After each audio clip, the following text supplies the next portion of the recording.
ተጠራት ካል ዕፀ በለስ ስለ ሁለት ነገር ተፈጥራለች። ስለ ሁለት ነገር እግዚአብሔር ዕፀ በለስን ሲፈጥራት አዳምን ሲፈጥረው እንደሚስት ያውቀዋል። ዕፀ በለስንም የፈጠረበት የራሱ ምክንያት አለው።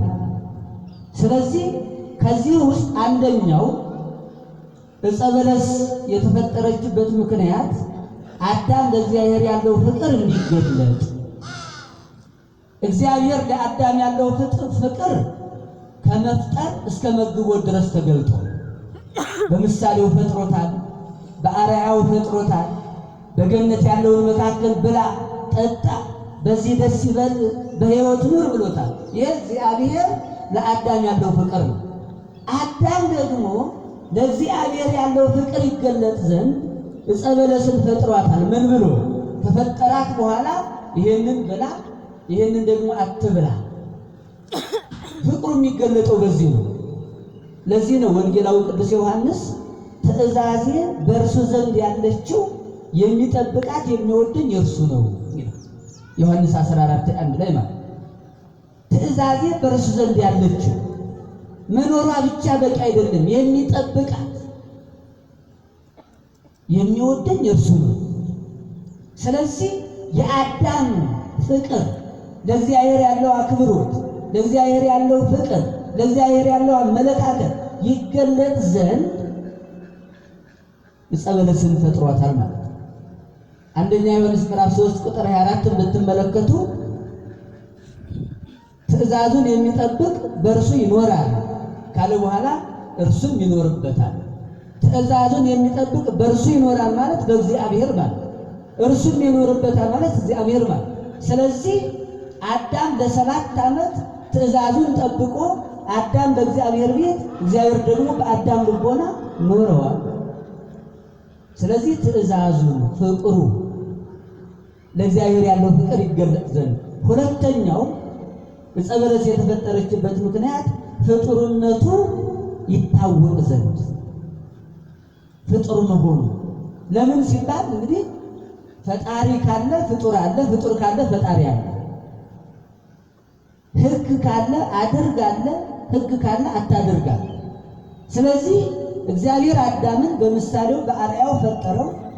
ከፈጠረው በኋላ ደግሞ ፍጡርነቱን እንዲያውቅ የፈጣሪነትና የፍጡርነት ምልክት ዕፀ በለስን ሰራለት። ዕፀ በለስን ምልክት ተሆነው ዘንድ እችን ተበላ ትሞታለህ፣ ከኔ ትለያለህ፣ ካልበላህ ደግሞ በሕይወት ትኖራለህ። አሁን እንግዲህ ከዚህ በኋላ የፍጡሩ ድርሻ ነው የሚሆነው። ሳይበላ በሕይወት መኖር፣ በልቶ መሞት የእሱ ድርሻ ነው። ስለዚህ በዚህ ምክንያት ተፈጥራለች። ታዲያ እንዴት ሆነ? የአዳም ስህተት የማን ነው? የዕፀ በለሷ ነው ይባል አይደለም። ዕፀ በለሷ በራሷ ወደ አዳም ሄዳ ብላለች አላለችማ? ብለዋለች። እንዲሄዳ አንባችሁ ተሆነ ምናልባት አላለችው። አዳም ሄዶ ነው የቆረጠ። የዲያብሎስ ነው እንዴ ይባል አይደለም። አዳም ዲያብሎስም እኮ ቆርጦ ወስዶን አዳም አይደለም የሚያጎረሰው፣ እንዲወዳት የማስጎብኘት ስራ ነው የሰራው። አቤት አያት እቺ ዕፀ በለስ። ያንን መምረጥ የኛ ድርሻ ነው፣ መምረጥ የኛ ድርሻ። አዳም ዲያብሎስ ወስዶ አላጎረሰውም፣ ቀጥፎ አላጎረሰውም። ዲያብሎስ ታምራለች እኮ እንደው እግዚአብሔር ለምን ከለከለ? እችን እኮ የከለከለ እኮ ክፉን ደጉን ስለምታውቅ አምላክ ስለምትሆን ነው አለ። ነው እንዴ አለ። ዕፀ በለስም ወደ እሷ ሄደች። ዲያብሎስም ቆርጦ አላመጣም። አዳም ወዴት ሄደ? ወደ ዕፀ በለስ። ስለዚህ እግዚአብሔር ነው እንዴ የሚባል አይደለም። ቅድም ብያችኋለሁ። መምረጥ የሱ ድርሻ ነው። ነፃ ፈቃድ ሰጥቶታል። ዕፀ በለስ ናት አይደለም። ዲያብሎስ ነው አይደለም። ኋላስ ማን ነው ቢባል ራሱ አዳም፣ ራሱ ሔዋን። ለምን ሐዋርያው ቅዱስ ያዕቆብ በመልእክቱ ላይ እንዲህ ነው የሚለው። የያዕቆብ መልእክት ምዕራፍ 4 ቁጥር 8 ላይ ለእግዚአብሔር ተገዙ፣ ዲያብሎስን ግን ተቃወሙት፣ ከእናንተ ይሸሻል። ወደ እግዚአብሔር ቅረቡ፣ እርሱም ወደ እናንተ ይቀርባል። ስለዚህ ዲያብሎስን መቃወም አይሆንም ማለት እምቢ ማለት የሁላችን ድርሻ ነው። ወደ ራሳችን ህይወት ራሱ ብታመጡት ዛሬ ዝሙት ሲሰራ ያደረ ትውልድ ወጣት ነገ ዲያብሎስ ነው ያሳሳተኝ ዝሙት ያሰራኝ ካለ ፍጹም አይደለም። ስለዚህ ዲያብሎስን መቃወም ግዴታችን ነው። በመጽናት በሃይማኖት እምቢ በማለት ያን ጊዜ ከእናንተ ይሸሻል ስለተባለ ለዚህ ተጠያቂው ራሱ አዳም ተጠይቋል። በመሰረቱ እኮ ይሄ በአሁኑ ወቅት ጥያቄ ሊነሳበት አይገባም። ዕፀ በለሷ ብትሆንማ እግዚአብሔር ይረግማን ነበር አይደል? እንደ መጽሐፍ ቅዱስን ስናነብ ረግሟታል እንዴ? ዕፀ በለሷን እኮ ምንም አላላት። አዳምን ጠየቀው። አይ አንተ ሰጠህ ሴት አለ። ሴትን ጠየቀ። እባብ ናት አለች። ከእባብ ጀመረና ቅጣት ሰጠ እንጂ ዲያብሎስም በሐዲስ ኪዳን ለመቀጣቱ ከክርስቲያኖች 5500 ዘመን ከመንገዳችን ለመወገዱ በሴቱና በአንተ መካከል ጠላትነትን አደርጋለሁ፣ አንተ ሰኮናውን ትነክሳለህ፣ እሱ ራስህን ይቀጠቅጣል የተባለው ይፈጸም ዘንድ ተቀጣ። 5500 ዘመን የተሰቃየው ግን የተገረፈው ግን ቀኖና የገባው ግን ያለቀሰው ግን ማን ነው? አዳም ነው። ስለዚህ በእኔ በኩል ይህንን ይመስላል። ከኔ የቀረውን ደግሞ እንግዲህ ሌሎች አባቶች ከጨመሩ ለአባታችን እግዚአብሔር አምላክ ቃለ ሕይወትን ያሰማልን፣ ተስፋ መንግሥተ ሰማያትን ያወርስልን፣ ከዚህ በላይ የሚያገለግሉበትን እድሜውን ጤናውን ያድልልን። ተያያዥነት ያለው ጥያቄ ነው መምህራችን መምህር አለማየሁ። ሁለተኛው ጥያቄ ስለ ይሁዳ የሚነሱ ጥያቄዎች ናቸው። እግዚአብሔር አምላካችን ስለ ይሁዳ በነቢያት ያናገረው ትንቢት አለ። አባቱን እንደሚሰልብ እናቱን እንደሚያገባ ኋላም አምላኩን እንደሚሸጥ ትንቢት ተነግሯል። ይህንን እያወቀ ኢየሱስ ክርስቶስ ክብር ይግባውና ይሁዳን ሐዋርያ አድርጎታል። ስለምን እንዲህ አደረገ? የይሁዳ ጥፋቱ ምንድነው የሚልም ጥያቄ እዚሁ ላይ አለ። የተነገረው ትንቢት ነው የተፈጸመበት፣ የተነገረው ትንቢት ነው የሆነውና የይሁዳ ስህተቱ ምን ላይ ነው? ይሁዳ ክርስቶስን አሳልፎ ባይሰጠው የሚልም ጥያቄ መጨረሻ ላይ ተጨመራለ። እንዴው ክርስቶስ እንዴት ያድነን ነበረ? በማን ተላልፎ ተሰጥቶ እንዴት ሞቶ ተነስቶ ያድነን ነበር የሚሉ ጥያቄዎችም አሉ። ከመጀመሪያው ከአባታችን አዳም ስህተት ጋር ተያይዞ ያለውንም የሚጨምሩት ካለ መምህራችን።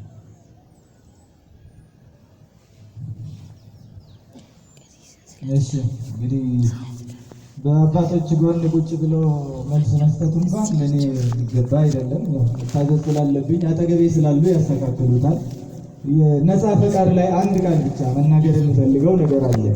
ነፃ ፈቃድ ማለት ድም አባታችን እንደነገሩ የኛ የምርጫና የልብ መሻት። አንድ ገበሬ እግዚአብሔር ገበሬውን ዛሬ እርሻ ቦታ ሂደ እዚህ ያለ ማሳ እረስ፣ ነገ ደግሞ አርም ብሎ አያዘው። ገበሬው ነው ዛሬ ይሄን አርማለሁ፣ ይሄን አርሳለሁ፣ ይሄን እቆፍራለሁ። እንዲሁ ደግሞ ከተሜውም ቢሆን ዛሬ እዚህ ዋል እንዲህ አድርጋ አይለውም። እግዚአብሔር ራሱ ነው የሚያስፈልገውን በራሱ ምርጫ በራሱ ፈቃድ ከሕግ ሳይተላለፍ ሰርቶ ይኖራል። ወይም ደግሞ እግዚአብሔር ዓይንህን ጨፍነህ ሂድ ወይም ደግሞ እያየህ ሂድ ብሎ ሰው መንገደኛውን አያዘው። መንገዱን እንዲታየው ዓይኑን ገልጦ መሄድ፣ ጨፍኖ ሄዶ መጋጨት የሰውየው ምርጫ ነው እንጂ ይሄ ነፃ ፈቃድ ከእግዚአብሔር እውቀት ጋር የሚገናኝ አለመሆኑን ለመጨመር ያህል ነው። አሁን ሁለተኛውን ጥያቄ ቅድም አባታችን ከመለሱት የወጣ አይደለም። የይሁዳ እግዚአብሔር እያወቀ በነቢያት ትንቢት አናግሮ ትንቢት የተነገረበት ሰው ጌታውን በመሸጡ ምን በድሏል? መጀመሪያውኑ ትንቢት ተነግሮበት የለም ወይ? ከዚህ እንዴት ያመልጣል? መጀመሪያ አስቀድሞ ትንቢት መነገሩ አሁን የተመለሰው ነው። እግዚአብሔር አስቀድሞ ያውቃል። እግዚአብሔር አስቀድሞ ያውቃል። ይሄንን መቼ ነው እንዳወቀ የምናውቀው? እኛ እግዚአብሔር እንደሚያውቀው እንኳን ያወቅነው እኛ ለአዳም ሲነግረው 5500 ዘመን ሲፈጸም ወይም ከ5 ቀን ተኩል በኋላ ከልጅ ልጅ ተወልጄ አድነዋለሁ ብሎታል እግዚአብሔር አይደለም? ስለዚህ ማን ነው ከማን ተወልዶ ከድንግል ማርያም እንደሚወለድ በመስቀል ላይ እንደሚሰቀል በአዳም እጅ ተሰቃይቶ አዳምን እንደሚያድነው እግዚአብሔር ለአዳም ነግሮታል። ትገርፈኛለህ፣ ታንገላታኛለህ፣ አድናለሁ ብሎታል በሌላ ትርጉም። ስለዚህ አሁን የይሁዳ ጥፋቱ ምንድነው ወደሚለው ለማሳጠር ስንሄድ ይሁዳ ትንቢት ተነግሮበታል። ትንቢት ቢነገርበትም ይህ ሰው ትንቢት የተነገረበት ስለሆነ ብሎ አልተጸየፈውም። አምላኩ ጠርቶታል፣ እድሉ ተሰጥቶታል። ላጠፋው ጥፋት ንስሐ ተሰጥቶታል፣ ይቅርታ ተደርጎለታል። የኃጢአት ስርየት ለእናቱም ለሱም ነው ይቅርታ የተደረገላቸው። ከቅዱሳን ሐዋርያት ተደምሯል። የይሁዳ ጥፋት ጌታውን መሸጡ ብቻ አይደለም። እግዚአብሔር ይቅር ባይ ነው። ጌታውን ከሸጠ ጌታውን ካስገደለ በኋላ ጌታው የሸጥከው ያሳልፈ የሰጠው እኮ ተነስቶልሃል ሲሉት ነው ለመታረቅ ሄደው። ጥፋቱ እዚህ ጋር ነው ፍሬ የሚያፈራው። ንስሐ ግባ ነስ ከመዩ ከጴጥሮስ ብለዋለች ዛፊቱ አይደል? ዛፍ ላይ ሊታነቅ ሲሄድ 3 ጊዜ በሰው አንደበት ነግረዋለች። አሁን ጌታ ስራውን ፈጽሟል። እንደው ሌላው ነገር ጋር ባንሄድ ሰው ድኗል፣ ተርፏል፣ ከሲኦል ነፍሳት ወጥተዋል። አንተም ንስሐ ግባ ላጠፋው ጥፋት ተብሏል። ምን ትቀባጥሪያለሽ ነው ያላት ዛፊቷን። እኔ መሞት ነው የሚፈልገው፣ ሲኦል ነው የሚያምረኛል። ነፃ ፈቃዱን የተጠቀመው እንደ ወንድም እንደ ጴጥሮስ ንስሐ ግባ ተብሎ በሰው ሳይሆን የተሰበከው በፍጥሯን ፍጥረታትን ጠይቅ ይነግረዋል ያለው ለዚህ ነው። ኢዮብ ዛፍ አስተማረችው፣ መከረችው፣ ገሰጻት። ምርጫው ነውና ሲሆን ምርጫው ነውና መታነቅ ታንቆ ሞተ እንጂ እግዚአብሔር ይሁዳን ለሲኦል አልፈጠረው። ማንንም ለሲኦል አልፈጠረም እግዚአብሔር አያድናል። ነገር ግን ይሁዳ እንደሚሸጠው ቢያውቅም እግዚአብሔር ይሁዳ እኮ ትንቢት ቢነገርበትም ወደ አምላኩ መጥቶ ከትንቢቱም በላይ አምላኩ አለና በተሰጠው ዕድል ቢጠቀምበት የሚነጥቀው ነገር አልነበረም። ይሁዳ ቢመለስ ታዲያ ክርስቶስ እንዴት ይሆናል? ሞቶ ነው የሚያድነው። ምክንያቱም ነግሮናል፣ ሞቼ ነው ብሎ ደግሞ ለመሸጥ ሰው መምረጥ ያስፈልጋል ብላችሁ ሻጭ ብዙ፣ እሱን የሚሸጥ አይታጣም፣ ብዙ ናቸው። ዛሬም የተቸገርነው በዚህ ነው። ስለዚህ የሚሸጠው ማን ይሆን ከሆነ ጥያቄው እሱን እግዚአብሔር ነው የሚያውቀው፣ እኔ አላውቀውም። እሱን እግዚአብሔር ያውቀዋል። ሻጭ ግን ሞልቷል። ይሁዳ ነፃ ፈቃዱን የተጠቀመው ይሁላችሁ ከእናንተ መካከል ነው ያለው እኮ አይደለም? ነግሮታል። ከእናንተ መካከል አንዱ አሳልፎ ይሰጠኛል። የትኛው ነው ጌታ? እኔ ነኝ። እሱም እኔ ነኝ አለ። አንተ አልክ። ሐዋርያት ጠየቁ፣ እነሱ አላወቁ። አሁን ይሁላችሁ ቁራሽ የማጎርሰው እሱ ነው። ና ይሁዳ ጎረሰ። አሳልፈ ትሰጠኛለህ አለ። መተው ይቻላል አይደል? መጸጸት ይቻላል እኮ አይምሮ ካለ ነፃ ፈቃዱ ነው። ግን ሄደ። ከዚህም ሁሉ አልፎ ተርፎ እኔ አሁን አላውቅም፣ ድሮ መጽሐፈ ዶሮ ይተረጎማል። እዚሁ መድረክ ላይ ቁጭ ብዬ ተምሬያለሁ። ድንጋዮቹ ሲናገሩ ሰምታችኋል አይደል? እዚሁ ላይ ይተረጎማል። በሰሙነ ሕማማት ድንጋዮቹ ሁሉ መክረውታል፣ ይሁዳ ነግረውታል። እየዞረ ድንጋዩ እዛ በደብረ ዘይት ተሰብስበው ሳሉ ነግረውታል፣ ግን አልተመለሰም።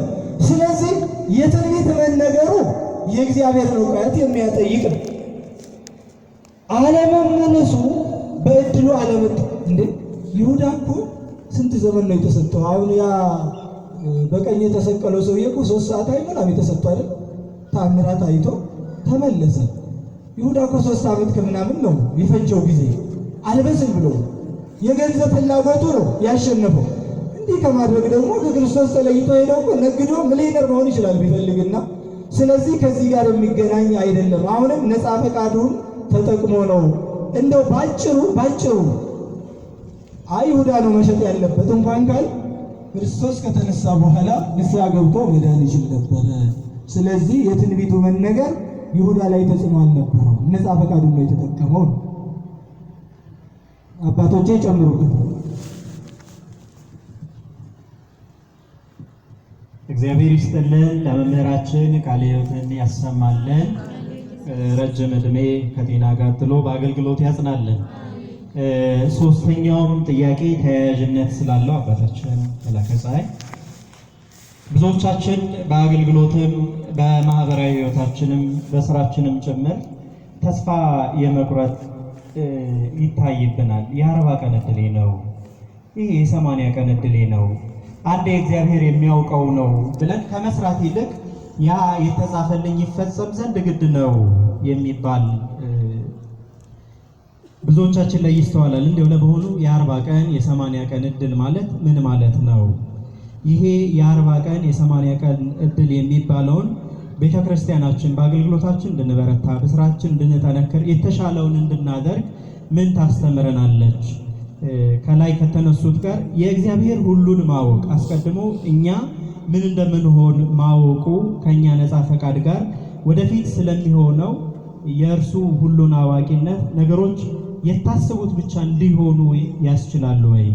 የኛ ድርሻ ምንድነው ሊሆን የሚገባው የሚል ጥያቄ ነው። ከአባታችን ከአዳም እንዲሁም ከአስቆሮቱ ይሁዳ ጋር የተነሱትን አብረው ያነሱ።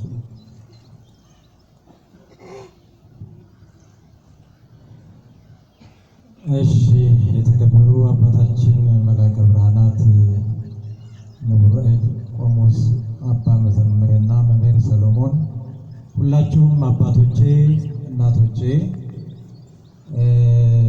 በአባቶች ፊት እንድጠየቅ ስለቀረብኩ የታየኝን ሳይሆን እሱ የገለጸልኝን መናገር እንድችልም ጸሎታችሁ ይርዳኝ እላለሁ። ወደ ሰላምታ አልመጣሁም፣ ለማሳጠር ነው። እኔም ከላይ ከነፃ ፈቃድ እመጣለሁ። በሕይወታችን ጻድቅ ለመሆናችንም ኃጥእ ለመሆናችንም የስም ክርስቲያን ሆነን ለመኖራችንም እውነተኛ ክርስቲያን ለመሆናችንም ክፉ ደግ ለመሆናችንም ለሁሉም መሰረቱ ነፃ ፈቃድን አጠቃቀማችን ስለተበላሸ ነው። አንዳንዴ ዲሞክራሲ የሚለው ትርጉምና ነፃ ፈቃድ የሚለው የሚያደናብረው ሰው አለ። ሰው አሁን አለመማር መብቴ ነው ዲሞክራሲ ይላል። በደንብ ስትተረጎም ግን የሰው ሸክም መሆን መብቴ ነው እንደማለት ነው።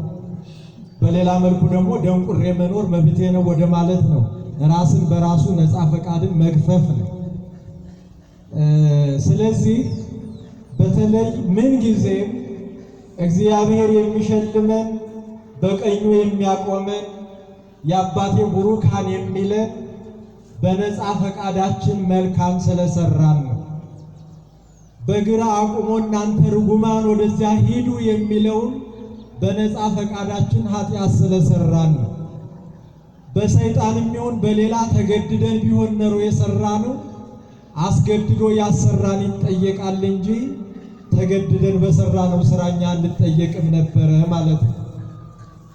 በሌላ መልኩ ምርጫችንን ለማወቅም ምግብ ቤት ሄደን ከቤቱ ጀምሮ እንደምንመርጠው ሁሉ አይምሮና ምጣድ ያልሰጡትን አያወጣምና አይምሯችን መልካም ነገርን እንዲያፈልቅ መልካም የሆኑትን መረጃዎች የመሰብሰብና በሰበሰባቸው መረጃዎች ደግሞ መልካም የሆነውን አውቆ የመወሰን ብቃት በተፈጥሮ የተሰጠ ነው። ለመበላሸታችን ምክንያቱ የመረጃ ብክለትና የመረጃ እጥረት ነው። መልካም ለመሆናችንም ምክንያቱ እሱ ነው። አውቀን እንማር እንስማ ብለን ወደ እግዚአብሔር ካልቀረብን መልካም ነገር አንሰማም፣ አናውቅም። ስለዚህ ነፃ ፈቃድ የሚለው አባታችንም የተናገሩት መምህር አለማየሁ እንግዲህ መልካቸውን አይቼ ከኔ ጋር አልል ነበር ስማቸው የተደናገረው ለዚያ ነው። ወንድሜ ናቸው በትክክል ዘሴምነንና ከኔ ጋር እንደምታዩት ማለት ነው። ነፃ ፈቃድ የሚለው ላይ በጣም ትኩረት ሰጥተን ልናየው ይገባል። የመምረጥ መብት ነው። ነፃ ፈቃድ ትልቅነት ነው። ነፃ ፈቃድ አዋቂነት ነው። ይሄም በተፈጥሮ የተሰጠን ነው። ነፃ ፈቃድ እግዚአብሔር አምላክ አስቀድሞ ሲፈጥረን ገና የሚጠቅመንን የሚጎዳንን ማወቅ፣ መረዳት፣ መምረጥ እንድንችል እዚህ ደረጃ ላይ አድርሶ ነው ቀድሞ የፈጠረን ማለት ነው። ሲፈጥር ገና እንዲያውም ሰው ለነፃ ፈቃድ ባይፈቃ ኖሮ እግዚአብሔር ወንጀለኛ ነው እንል ነበር። እግዚአብሔር ለሰው ነፃ ፈቃድ መስጠቱ የሰውን ትልቅነት ያስረዳል። ራሱን ለማያውቅ ሰው ነፃ ፈቃድ መስጠት ወንጀል ስለሆነ ለማለት ነው። እኛ ልጆቻችንን አሁን ነፃ ፈቃድ የምንሰጠው ከስንት ዓመት በኋላ ነው? በሕግ ፊት የሚጠየቁት ከስንት ዓመት በኋላ ነው? ከ18 ዓመት በኋላ ነው። መጀመሪያ አዳምና ሔዋን ሲፈጠሩ የስንት ዓመት ነበሩ? አዳም የ30 ዓመት ሰው ነበር፣ ሔዋንም የ15 ዓመት ሰው ነበር። በእንዲህ መልኩ ሲፈጠሩ ቅድም እንዳልኳችሁ ዋናው ተመጋቢ ሆድ ብቻ ሳይሆን አይምሮም ነውና አይምሯቸው የሚጠቅመውን ነገር መርጦ መረጃ እንዲሰበስብና የሚፈልጉትን መርጠው መሄድ እንዲችሉ በመሄዳቸው እሱም እንዳይጸጸት አዋቂ አድርጎ ነው ቀድሞ የፈጠረን ለማለት ነው። አዋቂ አድርጎ አሁን ለእንስሳ ነፃነት አልሰጥም፣ ለሕፃን ነፃነት አልሰጥም፣ ለማይሆን ነገር ነፃነት አልሰጥም። ያ በራሱ ወንጀል ስለሆነ ሌሎቹን ፍጥረታት በሙሉ ሰው ይገዛቸዋል፣ ሰው ያሰለጥናቸዋል። ሰው ግን በራሱ ፈቃድ ከእግዚአብሔር በታች ራሱ የሚጓዝ ነውና ነፃ ፈቃድ ማለት እግዚአብሔርም ሳያስገድደን ሰይጣንም ሳያስገድደን እኛ ወደ ፈለግነው መንገድ፣ ወደ ፈለግነው ትምህርት፣ ወደ ፈለግነው ሃይማኖት፣ ወደ ፈለግነው አስተሳሰብ የመሄድ መብት አለን ነው። ይህ መብት የተሰጠን ደግሞ ስንፈጠር ገና ትልልቆች ሆነን ስለተፈጠርን ነው ለማለት ነው። ይህ ነፃ ፈቃድ ወደ እመቤታችን የሚሄዳል። የመዳን ምክንያት የሆነችው እመቤታችን መልአኩ ቅዱስ ገብርኤል ትጸንሻለሽ ብሎ በሚያበስርበት ሰዓት እኛ እንደምናውቃቸው እንደ ሌሎች ሴቶች ብትሆን ቆይቶ ሐሳቤ ተቀይሮ ላገባ እችላለሁ ትል ነበር። አይደለችም። አስገድዶ የሚወስደኝ ወንድ ከመጣ ይሆናል ትል ነበር። አይደለችም። ለዚያም ከዚህ ልዩ ናት፣ ከሴቶች ሁሉ የተለየች ናት።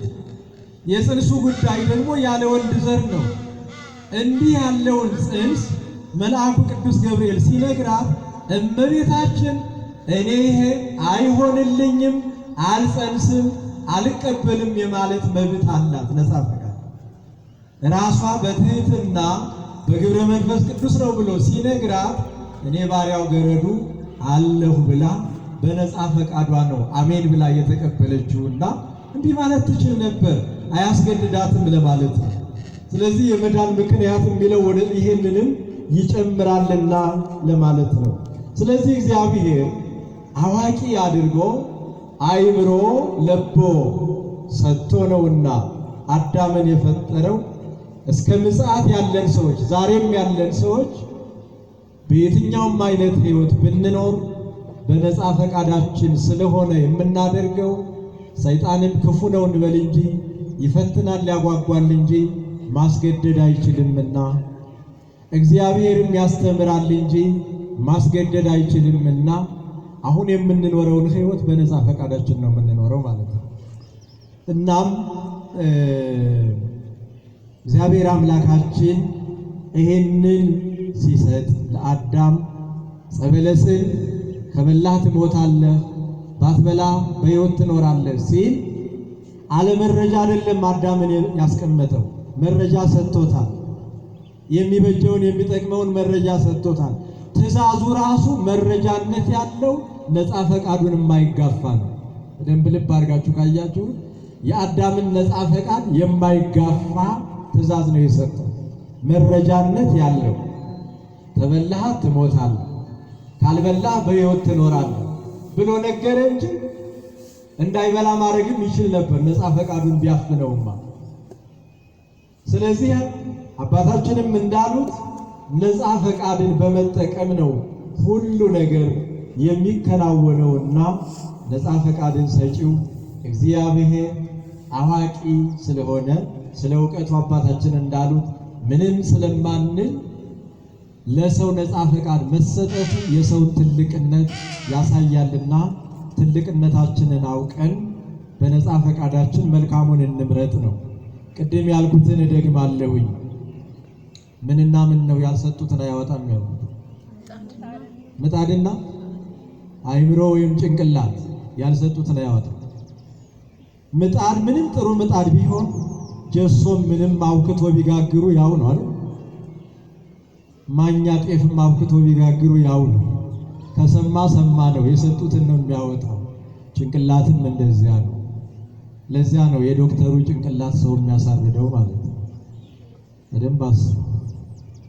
አይምሮ የሚመገበውን ካልመረጥ አውሬም እንስሳም መሆን የማይቀር ነው ማለት ነው። ግማሽም መሆን የማይቀር ለአይምሯችን የሚበጀውን መርጦ የመመገብ ስራ የኛው ነው። እውነት ጥርት ያለውን የማያጠራጥር ቅልቅል የሌለበት አይምሮን ብሩህ የሚያደርግ መረጃ እውቀት የሚሰጥ ደግሞ እግዚአብሔር አለና ወደ እግዚአብሔር ተጠግተን የምንማረውን በነፃ ፈቃዳችን ነው። እባክህ ዝም በለው ቄሶቹ እንዲህ ይላሉ እያሉ ወደኋላ መሸሽን ነፃ ፈቃድ ነው። ስለዚህ የምንሞተው በነፃ ፈቃዳችን ነው። የምንድነውን በነፃ ፈቃዳችን ነው የሚለውን በምንም መልኩ አትርሱ። ሰይጣን አሳሳተኝ የሚለው አይሰራም። ሌላውም አይሰራም። ምንም አይሰራም። ሰው የሚበጀውን መርጦ የሚሄድ ነፃ ፈቃድ የሚለውን በደንብ እንድታዩልኝ ስለፈለግኩ ነው። እግዚአብሔር ይግለጽላችሁ። ጸበለስን ምንም አልጨምርም። ጸበለስ በራሷ ገዳይ ሳትሆን፣ ጸበለስ በራሷ ሌላ ሳትሆን የአዳም ነፃ ፈቃዱ ይገለጽ ዘንድ ነው። ለእኛ ለማስተረፍ ፈልገው አባታችን ያላሉት ይሄን ነው ብዬ አስባለሁ።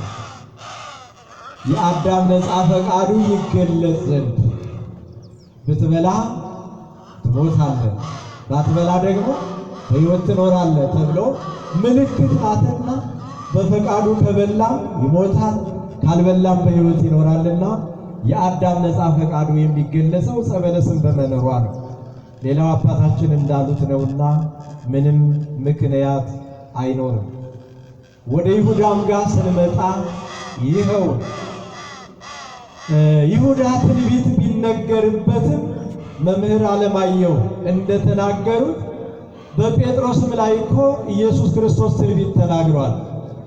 ዶሮ ሳይጮህ 3 ጊዜ ትክደኛለህ ብሎታል እኮ። ባለውን መሰረት ቅዱስ ጴጥሮስ ክዷል እኮ። ነገር ግን ቅዱስ ጴጥሮስ በንስሐ መመለስ ችሏል፣ በንስሐ ድኗል።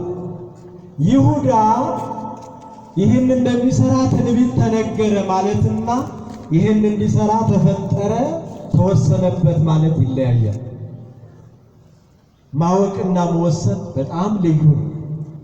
እግዚአብሔር እንዲያውም ከመሐሪነቱ የተነሳ የሚመለስ ሰው ካገኘ የወሰነውን ይተዋል፣ ሐሳቡን ራሱ ይቀይራል። እግዚአብሔር እስከዚህ ድረስ ነው። እግዚአብሔር ነው እድሜ የተጨመረለትንም አስቡታ።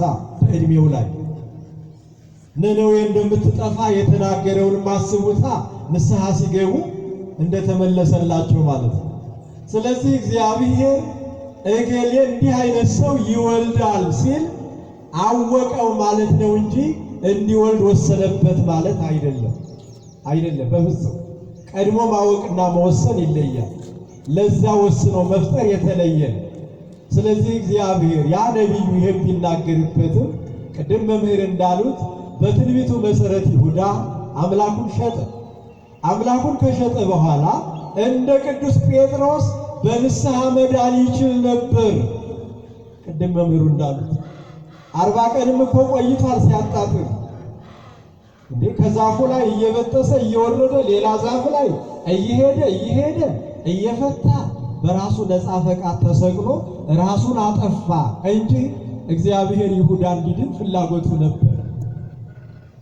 በሌላ መልኩ ለእኛም ሕይወት ወደ 40 ቀን ብላችሁኛል። የ40 ቀን ዕድሌ ያ ማለት እግዚአብሔር አስቀድሞ ለኩነኔ ከፈጠረን የኔ ድካም ከንቱ ነው ለማለት ነው።